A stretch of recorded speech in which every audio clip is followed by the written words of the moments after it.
Hey guys, Power again. Welcome to Dungeon Defender Basics on Armor. I'm going to go over a little bit on how to upgrade your armor, what stats to look for, what to stay away from, and pretty much like item sets. Alright, so that's the first thing I'm going to go over, item sets. If you're new to the game, you may not realize this, but there are really 5 different types of armor. You've got chain, mail, leather, pristine, and plate. Now those are kind of the subcategories of armor. Then you've got enchanted, you've got, they've got ones that say lucky, unlucky, things of that nature. But what you're looking for is the types: mail, leather, chain, plate, pristine, things like that. Okay, so now that you know the different types, if you notice, I've got these little bluish green circles around all that, and all my stats are blue. The reason for that is I've got a matching set, so I'm getting a set bonus. For non-mythical items, you will get a 20% set bonus if you have all 4. If you have a mythical set bonus, you get 30%. So definitely look for matching sets. But in the meantime, say if you're just starting to gear up through mythical, you may not be able to find a complete set right away, and you'll have to wear miscellaneous pieces. If the stats are high enough, that's worth it, especially if you're going from insane level gear to mythical gear. Just wear what you can to get your stats up. Worry about a set bonus when you're done. Okay. We're done with set bonuses. Now let's go into stats.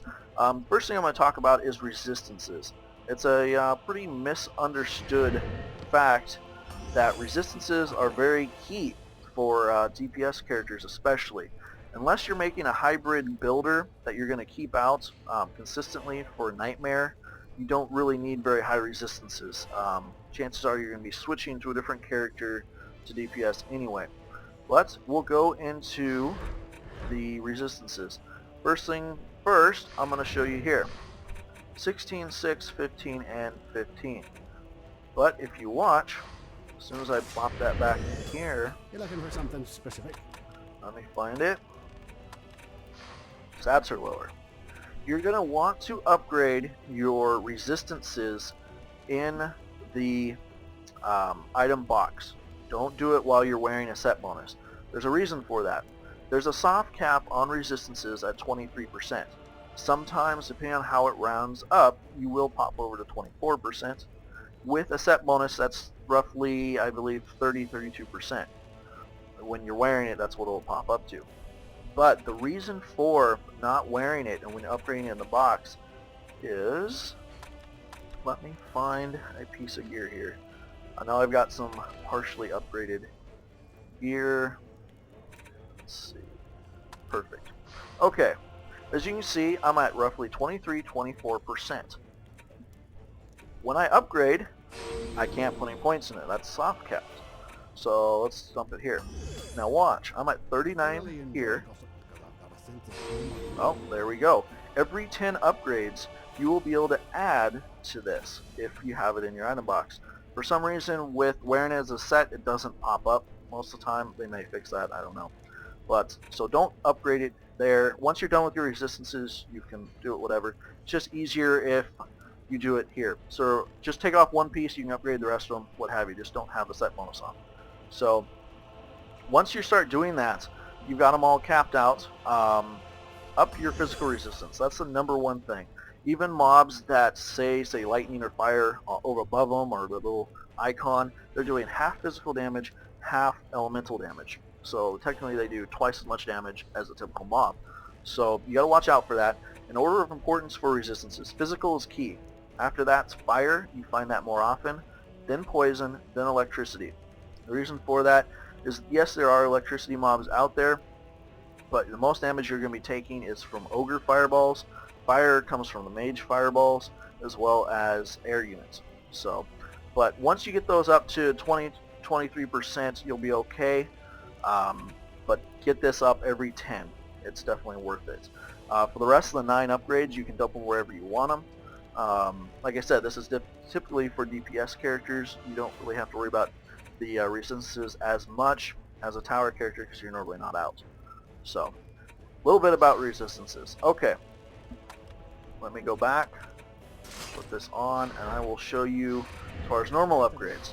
There's another little thing that you'll notice with a set bonus, because it gives you an added 30%.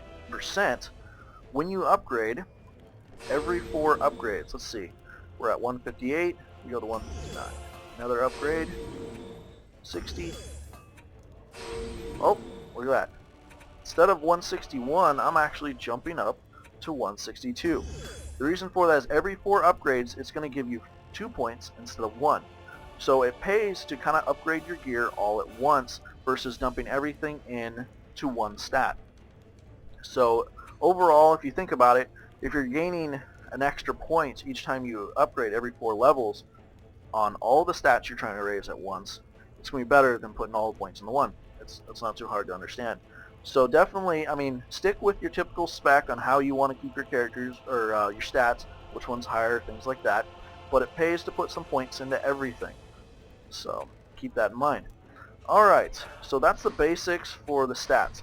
Now, stats to look for when you're finding armor. If you're a tower spec, you're going to be looking for tower stats, obviously. Don't neglect casting speed. Casting speed will be key when you're on higher difficulties with timers, so you can get out there and get your stuff dropped. You don't want to have to spend 3 seconds for dropping each defense. It's kind of a pain. Different classes will have different cast speeds. The female apprentice casts faster than the male, things like that. Okay, if you're looking for tower stats, get all 4. Don't get negatives. Even if, say, you got a base damage of 200, don't get a negative. Overall, it'll work a lot better for you if you stay away from any negatives on gear. Obviously here I have a -6 into hero damage. I'm a trap hunter. I don't care about the -6. For 1, it's only 6. And for 2, I don't care about hero damage. I'm never out, really. So, try to get all 4. On typical on gear, I try to shoot for a as close to an 80 base as I can. That normally gives me over 100 with the set bonus. That's a good starting point. Obviously, as your gear gets better, you'll be able to find better stuff. So that's what I shoot for. So those are the stats you're going to be looking for. Like I said, you kind of upgrade them fairly evenly, but keep in mind which stats you want to keep higher. Okay, now for a DPS character. We talked about resistances. The other stats you're going to be looking for is hero damage and hero health. Obviously, you're going to want to emphasize health a little bit more for melee, say monks, squires, like that. If you're ranged, you're not going to be getting hit as much, but you will get hit occasionally. So don't neglect that too much. I try to keep at least a minimum of 70 without a set bonus on hero health. I will sometimes go away from that if I get an insanely high damage or special on the set of gear, but I try to keep a fair amount of health. Okay, so you know those stay pretty high. Now, as far as specials. For huntresses, you want piercing shot. Don't worry about invisibility. You'll get enough of that from just random gear. Don't put any points into it. Don't upgrade it on gear. Just don't worry about it. Piercing shot. It's good to have. If you can get it on gear with some decent stats, it's good. Piercing shot's not going to be a weight as high as these two, but it's definitely something you want to keep up. The reason for that is we can't spam piercing shot as much as we used to. With the nerf, I believe it's every 6 seconds or so. It's about 3 times longer than it used to anyway. Alright, so that's what you're going to be wanting to look for Huntress. If you're a Squire or a Countess, you're going to be looking for Blood Rage or Call to Arms. Those are the 2 abilities. The other 2 don't worry about. Let's see. For the Apprentice, either one of their abilities aren't really great for DPS. Sometimes you use them, but I wouldn't worry about it. You'll get them from random pieces of gear. Monks, whether you're ranged or melee, you're going to be looking for hero boost. The tower boost is okay, but it's not worth dumping points into. There's a lot of diminishing returns into that. It doesn't scale very well, so you want hero boost. Well, that's pretty much the basics for gear. Hopefully you guys enjoyed the video. I will be coming back with another one here shortly, going over the basics for pets as well. So, alright guys, have a good one.